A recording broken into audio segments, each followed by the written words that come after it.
Hello hello hello. नमस्कार दोस्तों।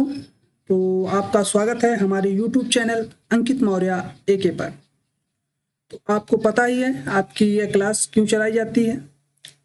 तो आपकी यह क्लास जो है वो जो सभी कंपिटेटिव एग्जाम्स हैं, कहने का मतलब कंप्यूटर भी और अदर जी जो एग्जाम्स हैं उसके लिए जो आपकी कंप्यूटर से क्लास है वो हमारे द्वारा चलाई जाती है, जिसमें आपको कंप्यूटर से रिलेट करते हुए ही क्वेश्चन आपको देखने को मिलते हैं।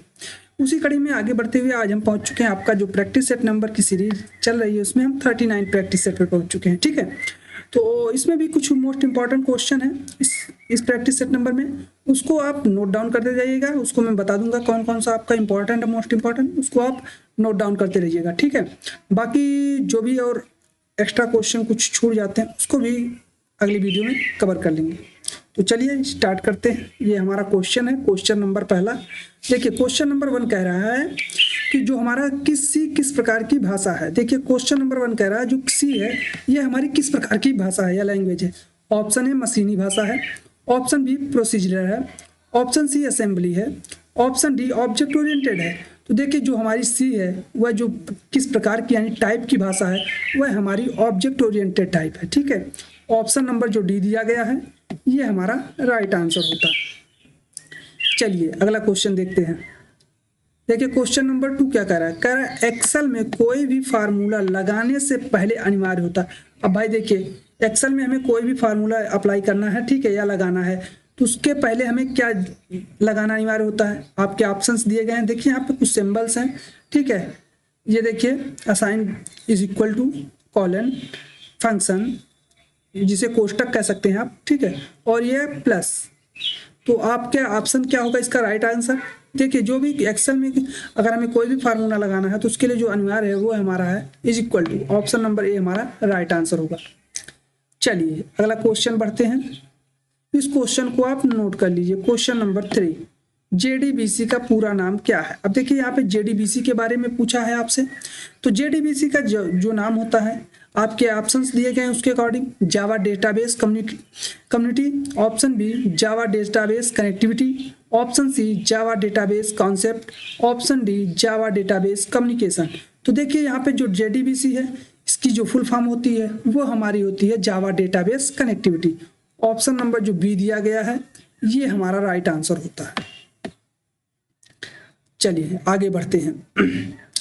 ये क्वेश्चन देखिए आप, कह रहा है टास्क पेन्स पर स्लाइड डिजाइन के अंतर्गत यहाँ पे फिल इन द ब्लैंक से आपको है, ठीक है, विकल्प मौजूद होते हैं। कौन से विकल्प मौजूद होते हैं, अब यहाँ पे देखिए क्या विकल्प मौजूद होते हैं, कौन से होते हैं। ऑप्शन ए डिजाइन टेम्पलेट होता है, ऑप्शन बी कलर स्कीम होती है, ऑप्शन सी एनिमेशन स्कीम होती है, ऑप्शन डी ये सभी होते हैं। तो देखिए यहाँ पे जो टास्क पेन्स है इस पर जो डिजाइन के अंतर्गत जो हमारा मौजूद रहता है, विकल्प मौजूद रहता है, वह कौन सा होता है, वह हमारा होता है उपरोक्त सभी।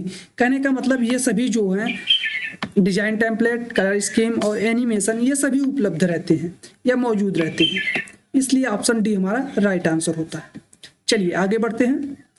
ये क्वेश्चन देखिए, ये क्वेश्चन जो आपका दिया गया है यूएसबी संग्रहण युक्ति का कौन सा प्रकार है, तो इसको पहले आप नोट कर लीजिए। ये इंपॉर्टेंट, बहुत इंपॉर्टेंट क्वेश्चन है क्योंकि ये पेपर में आपके बार बार पूछा जाने वाला क्वेश्चन है कि यूएसबी जो है वह संग्रहण युक्ति का कौन सा प्रकार है। तो आपके ऑप्शन है द्वितीयक है, ऑप्शन बी सहायक है, ऑप्शन सी तृतीयक है, ऑप्शन डी प्राथमिक है। तो देखिए यहाँ पे जो यूएसबी संग्रहण आपकी युक्ति का वो प्रकार है वह हमारा होता है द्वितीयक प्रकार। ऑप्शन नंबर जो ए दिया गया है ये हमारा राइट आंसर होता है।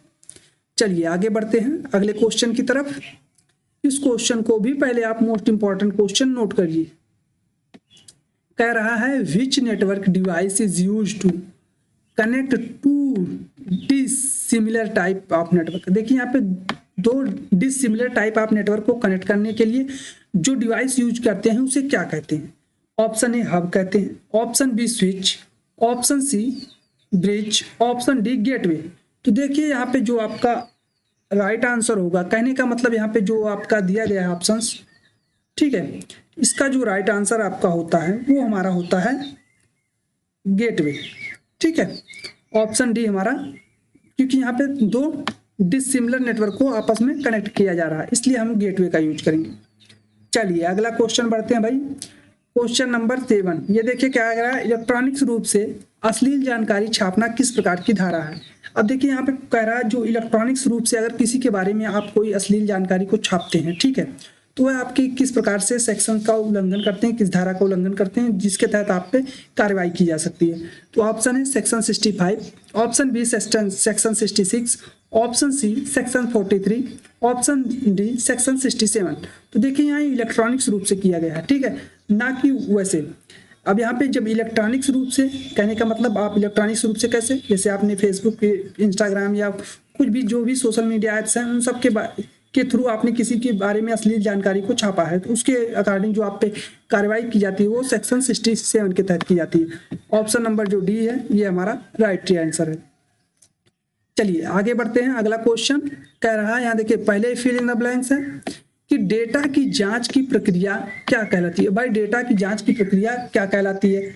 Option A data validation, option B data check in, option C data review, option D data manipulation. तो देखिए यहाँ पे जो आपका डाटा वैलिडेशन की जांच प्रक्रिया क्या कहलाती है, ये हमारा राइट आंसर होगा, ठीक है। यहाँ पे होगा आपका डाटा वैलिडेशन। जो डेटा की जांच की प्रक्रिया कहलाती है वो डेटा वैलिडेशन कहलाती है। ऑप्शन नंबर जो ए है ये हमारा राइट आंसर होगा। चलिए आगे बढ़ते हैं अगले क्वेश्चन की तरफ। क्वेश्चन नंबर हमारा 9 है, कह रहा है वर्ड में अलाइनमेंट और फॉन्ट साइज के लिए कौन सा टूल बार बटन्स डिस्प्ले करता है। अब भाई देखिए यहाँ पे कौन सा जो है आपको वर्ड में, ठीक है, जो अलाइनमेंट और फॉन्ट साइज है उसको कौन सा टूल बार है जो बार बटन्स को डिस्प्ले करता है। Option A formatting tool bar है, option B standard tool bar है, option C drawing tool bar है, option D graphical tool bar है। तो देखिए इसका जो राइट आंसर होता है, यानी जो आपके अलाइनमेंट और फॉन्ट साइज के अकॉर्डिंग जो टूल्स बार बटन्स होते हैं डिस्प्ले करता है वो हमारा फॉर्मेटिंग टूल बार होता है। ऑप्शन नंबर ए जो दिया गया है ये राइट आंसर होता है। चलिए आगे बढ़ते हैं। क्वेश्चन देखिए क्या है, MS पावर पॉइंट में प्रत्येक पेज, अब देखिए MS पावर पॉइंट में प्रत्येक पेज मित्र है। फिर इन द ब्लैंक्स यहाँ पे आपको देखना है कि मित्र है कैसा। ऑप्शन ए वर्कशॉप वर्गीकरण का, option B classic, option C page text, option D इनमें से कोई नहीं। तो देखिए इसका जो राइट आंसर होता है, यानी जो MS पावर पॉइंट में प्रत्येक पेज जो मित्र है वो है क्लासिक मित्र है। ऑप्शन नंबर जो बी दिया गया है ये हमारा राइट आंसर होता है। चलिए अगला क्वेश्चन क्या कह रहा है, what is the primary goal of the risk assessment in cyber security. अब भाई देखिए यहाँ पे साइबर सुरक्षा में जोखिम मूल्यांकन का प्राथमिक लक्ष्य क्या है ये पूछा गया आपसे है। तो आपके ऑप्शंस दिए गए हैं यहाँ पे, to eliminate all cyber threats, या option B to identify and manage potential risk, या option C to promote under restricted data sharing, या option D to ignore the impact of cyber threats. तो देखिए इसका जो राइट आंसर होता है, यानी जो primary goal of risk assessment in cyber security का है वो है उसका संभावित जो जोखिम होते हैं, ठीक है, उनकी पहचान करना है और उसका प्रबंधन करना। इसलिए ऑप्शन बी हमारा राइट आंसर होता है। चलिए आगे बढ़ते हैं। यह क्वेश्चन देखिए कह रहा है एक्सेल विंडो के ऊपर सबसे ऊपर कौन सा बार होता है। अब जो देखिए भाई एक्सेल जो विंडो होती है उसके ऊपर जो बार होता है सबसे ऊपर वह कौन सा बार होता है। तो आपके ऑप्शन दिए गए हैं। ऑप्शन ए स्टेटस बार होता है, ऑप्शन बी रूलर हो रहा है, ऑप्शन सी टाइटल बार होता है, ऑप्शन डी स्क्रॉल बार होता है। और ठीक है, तो देखिए यहाँ पे जो होता है आपके जो एक्सेल विंडो हो उसके सबसे ऊपरी जो ऊपर होता है वो हमारा होता है टाइटल बार। ऑप्शन नंबर जो सी दिया गया है ये हमारा राइट आंसर होता है। चलिए इस क्वेश्चन को भी आप एक बार नोट कर लीजिएगा, ये क्योंकि ये जनरल क्वेश्चन है। आपको स्टेटस बार, टाइटल बार और स्क्रॉल बार इन सब के बारे में बहुत बार पूछा गया है और बहुत बार पूछता भी है, तो इसको नोट कर लीजिए एक बार। चलिए आगे बढ़ते हैं। कह रहा है which of the following is known as one of the responsibilities of mobile switching centre in cellular telephone system.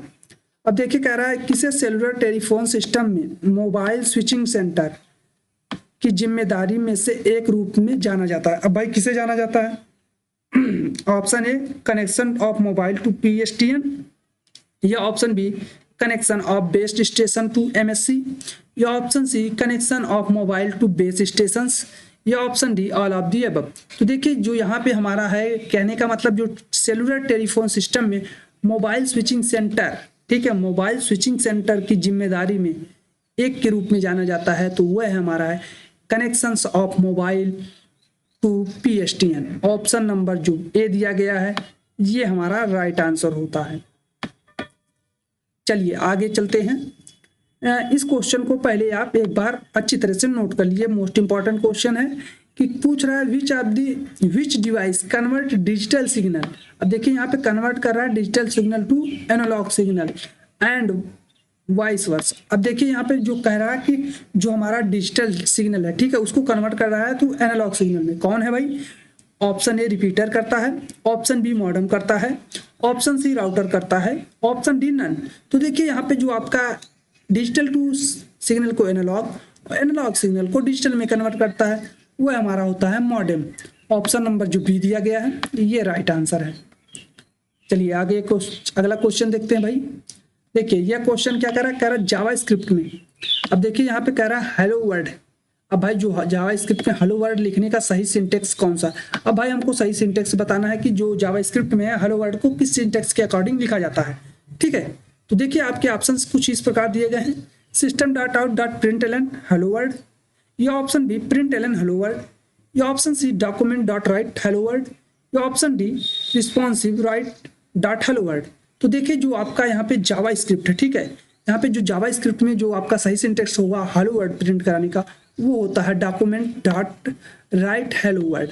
Option number जो सी दिया गया है ये हमारा राइट आंसर होता है। चलिए आगे बढ़ते हैं। C2A की फुल फॉर्म क्या है? अब भाई देखिए यहाँ पे C2A की फुल फॉर्म पूछा है। अब क्या है C2A की फुल फॉर्म? आपके ऑप्शन से दिए गए हैं। Option A company to administration है, option B consumer to administration है, option C company to social है, option D customer to administration है। तो देखिए यहाँ पे भाई जो C2A है इसकी जो फुल फॉर्म होती है वह हमारी होती है company to administration. Option number जो ए दिया गया है ये हमारा राइट आंसर होता है, ठीक है। चलिए भाई आगे देखते हैं।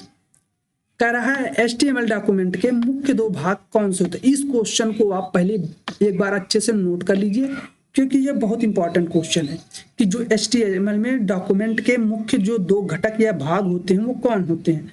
तो option A title and body होता है, ऑप्शन बी हेड और टाइटल होता है, ऑप्शन सी हेड और बॉडी होता है, ऑप्शन डी हेड और डॉक्यूमेंट होता है। तो देखिए यहाँ पे जो HTML के दो मुख्य भाग होते हैं। अब देखिए यहाँ पे टाइटल बॉडी दे दिया, हेड टाइटल दे दिया, हेड बॉडी दे दिया। अब इसी में कंफ्यूजन हो जाएगा कि टाइटल बॉडी होगा, हेड टाइटल होगा या हेड बॉडी होगा।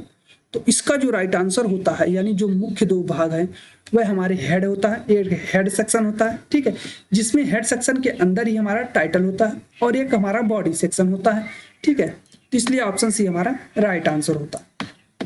चलिए आगे बढ़ते हैं अगले क्वेश्चन की तरफ। इस क्वेश्चन को भी आप एक बार अच्छे से नोट कर लीजिए, यह क्वेश्चन भी आपके पेपर में बहुत बार पूछा गया है। कह रहा है which device is used to boots up the weak signal. अब देखिए यहाँ पे बूस्टअप करना है आपको, जो वीक सिग्नल है उसको बूस्टअप कौन सी डिवाइस करती है? ऑप्शन ए रिपीटर करता है, ऑप्शन बी मॉडेम करता है, ऑप्शन सी राउटर करता है, ऑप्शन डी स्विच करता है। तो देखिए जो आपका वीक सिग्नल है, ठीक है, उसको बूस्टअप करेगा, मतलब उसको एक तरह से जैसे नहीं बूस्टअप डोज दिया जाता है किसी चीज़ का, उसी प्रकार से उसको बूस्ट कर देगा, उसकी जो पावर है उस सिग्नल की उसको बूस्ट करता है वीक सिग्नल की।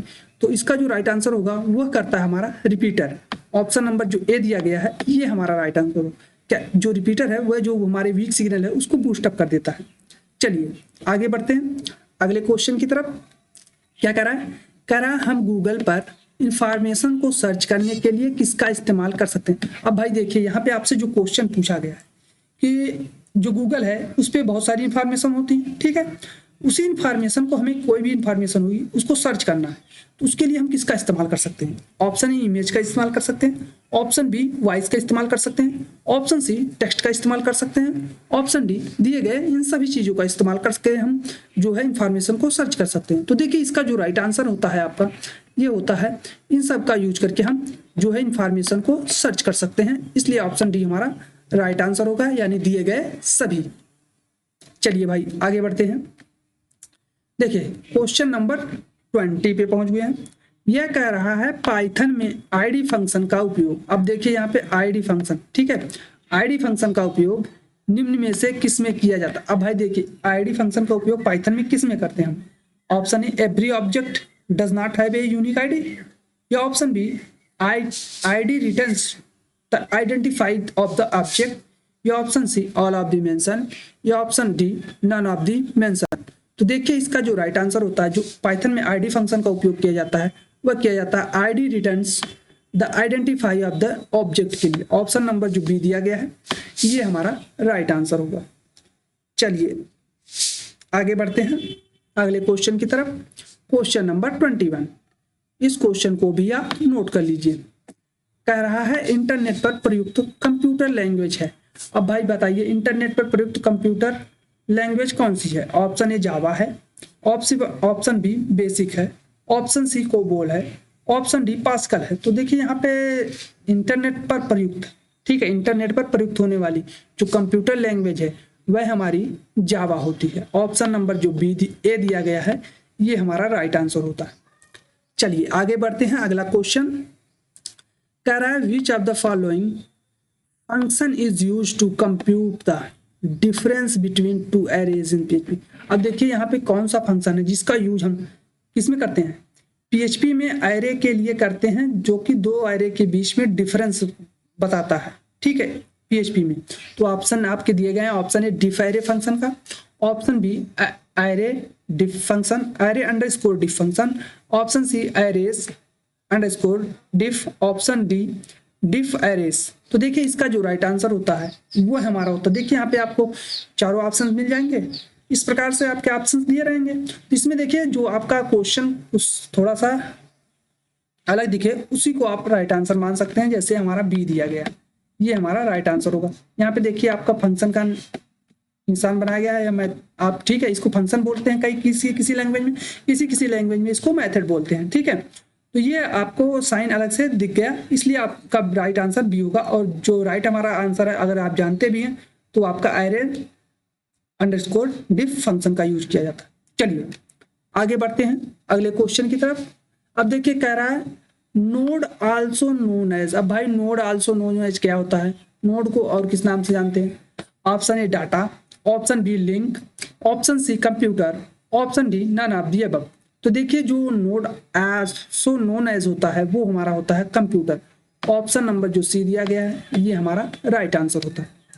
चलिए आगे बढ़ते हैं अगले क्वेश्चन की तरफ। क्वेश्चन नंबर 24, एक कंप्यूटर की एक्यूरेसी हमेशा होती है। अब भाई कंप्यूटर की एक एक्यूरेसी जो होती है क्या होती है? ऑप्शन ए लो होती है, ऑप्शन बी एवरेज होती है, ऑप्शन सी अबव एवरेज होती है, ऑप्शन डी हाई होती है। तो देखिए जो कंप्यूटर हमारा होता है, ठीक है, उसकी जो एक्यूरेसी होती है उसकी एक्यूरेसी तो 100% हाई होती है, क्योंकि वह कोई भी गलती नहीं करता। गलती जो करता है वो जो यूजर होता है, जो यूज कर रहा होता है उस कंप्यूटर सिस्टम को, वो गलती करता है। इसके लिए उसकी एक्यूरेसी में डिफॉल्ट आता है, ठीक है। इसलिए ऑप्शन डी हमारा राइट आंसर होगा, क्योंकि इसकी एक्यूरेसी जो होती है वो 100% हाई होती है। चलिए अगले क्वेश्चन क्या कह रहा है? What is the default delimiter used by the cut command for cutting fields. अब देखिए भाई कह रहा है फील्ड काटने के लिए किस कट कमांड का उपयोग किया जाने वाला डिफॉल्ट डेलीमीटर क्या है? आपके ऑप्शंस हैं अंडरस्कोर है, ऑप्शन बी स्पेस है, ऑप्शन सी टैब है, ऑप्शन डी डबल टैब है। तो देखिए यहाँ पे जो फील्ड काटने के लिए, ठीक है, कोई फील्ड हो गई आपके डॉक्यूमेंट की रिलेट करते हुए, ठीक है, उसमें जो कट कमांड द्वारा उपयोग किया जाने वाला जो डिफॉल्ट डेलीमीटर है वह हमारा होता है टैब। ऑप्शन नंबर जो सी दिया गया है ये हमारा राइट आंसर होता है।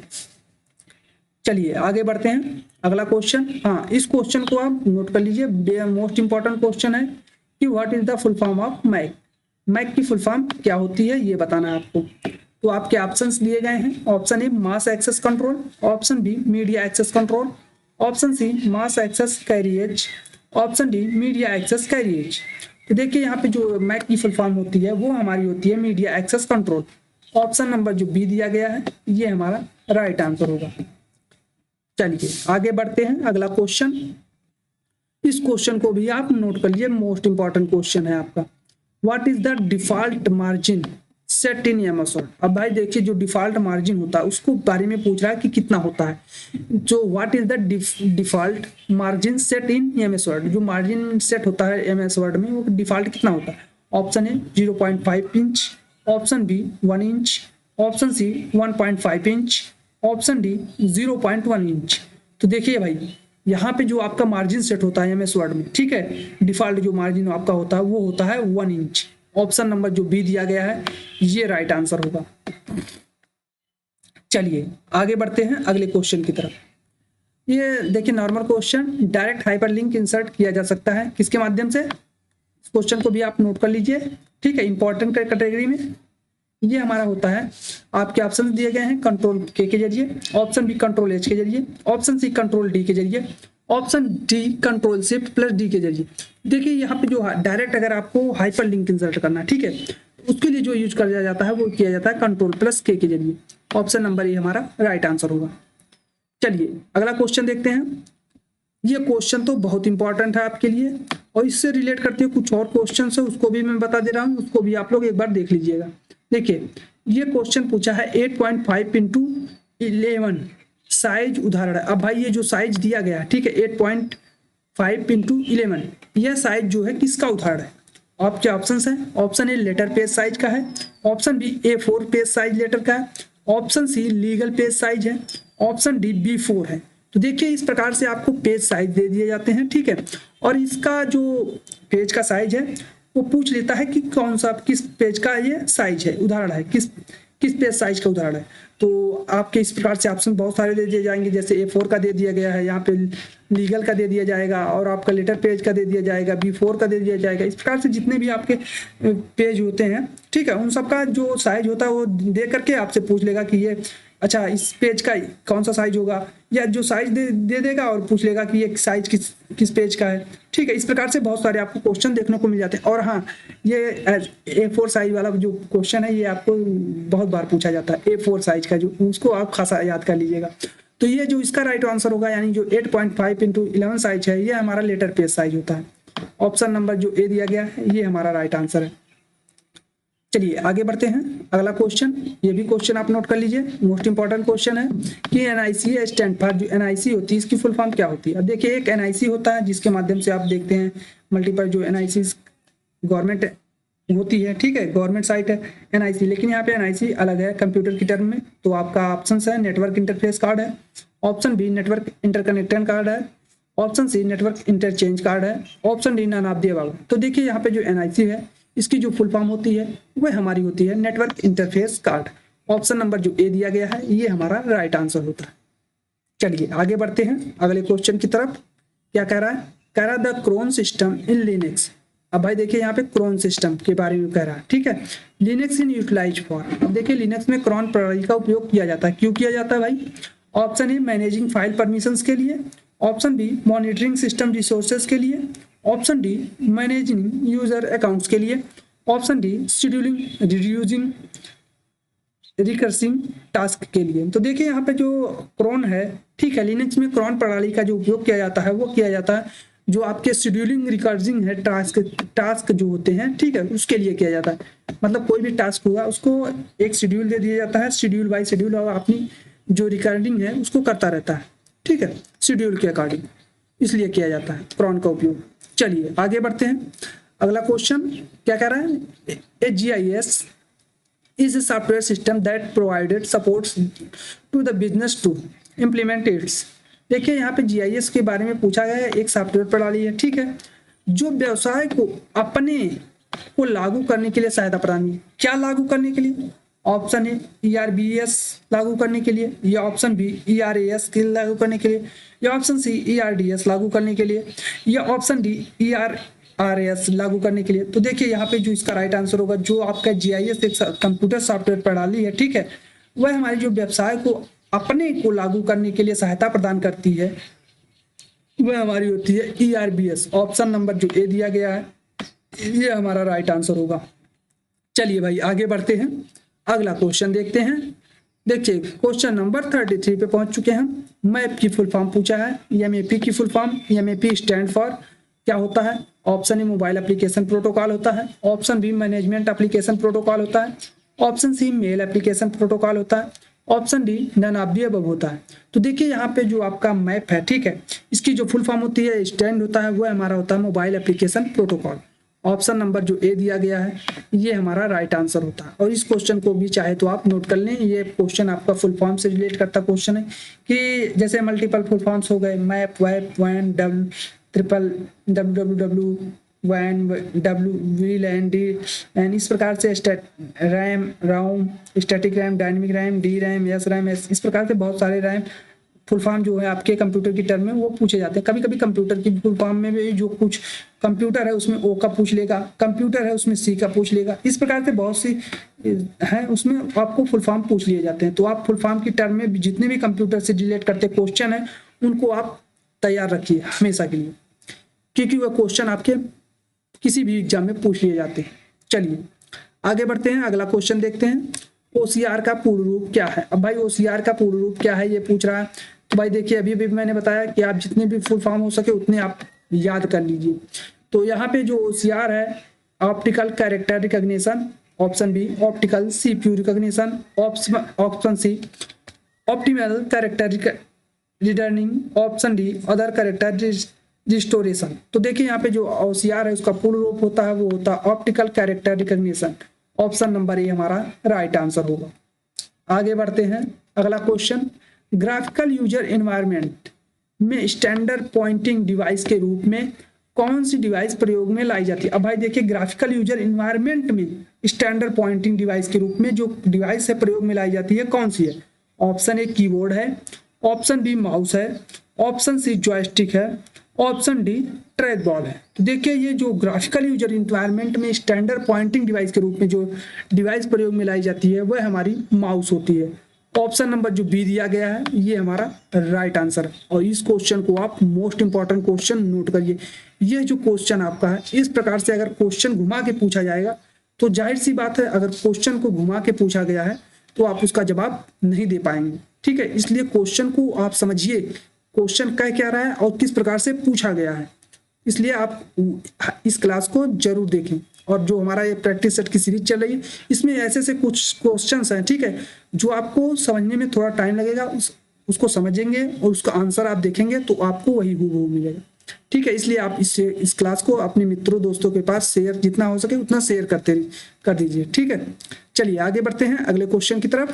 क्वेश्चन नंबर 36 क्या कह रहा है? A is a direct graph that describe the flow of execution control of the program. अब भाई देखिए यहाँ पे कह रहा है एक जो है फिल इन द ब्लैंक्स है, एक निर्देशित ग्राफ है जो प्रोग्राम के निष्पादन नियंत्रण के प्रवाह का वर्णन करता है। कौन है?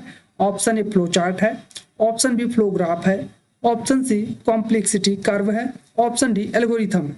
तो देखिए एक यहाँ पे जो इसका राइट आंसर होगा यानी जो निष्पादन नियंत्रण के प्रवाह का वर्णन करता है एक प्रोग्राम के, ठीक है, वह हमारा होता है फ्लो चार्ट। ऑप्शन नंबर जो ए दिया गया है ये हमारा राइट आंसर होता है। चलिए अगला क्वेश्चन, इस क्वेश्चन को भी आप नोट कर लीजिए। यह क्वेश्चन भी बहुत बार पूछा गया आपके पेपर में कि विंडोज का पहला वर्जन कौन सा था। तो आपके ऑप्शन है विंडोज 1 था, विंडोज एक्सपी था, ऑप्शन सी विंडोज 7 था, ऑप्शन डी MS DOS था। तो देखिए यहाँ पे जो विंडोज का पहला वर्जन था, ठीक है, वह हमारा था विंडोज 1। ऑप्शन नंबर ए जो दिया गया ये हमारा राइट आंसर है। चलिए आगे बढ़ते हैं, अगला question, the internet is most important question. Internet के बारे में पूछा जाने वाला क्वेश्चन कि इंटरनेट क्या है, ठीक है, इसका यूज कैसे करते हैं, इंटरनेट को किसने बनाया था। ऐसे बहुत सारे आपको क्वेश्चन जो है बहुत सारे क्वेश्चन मिल जाएंगे। तो उसी में से the internet is a large network of networks है, या option B a communication system for some states of India, या option C an internal communication system for a business, या option D a communication system of for the Indian government. तो देखिए यहाँ पे जो internet के टर्म में जो राइट आंसर होगा आपका वो होगा हमारा ए large network of network. Option number जो ए दिया गया है इंटरनेट के अकॉर्डिंग ये हमारा राइट आंसर है। चलिए आगे बढ़ते हैं भाई, next question, risk stand for. अब देखिए यहाँ पे RISC रिस्क का मतलब पूछा है, रिस्क स्टैंड फॉर, इसका जो मतलब होता है क्या होता है?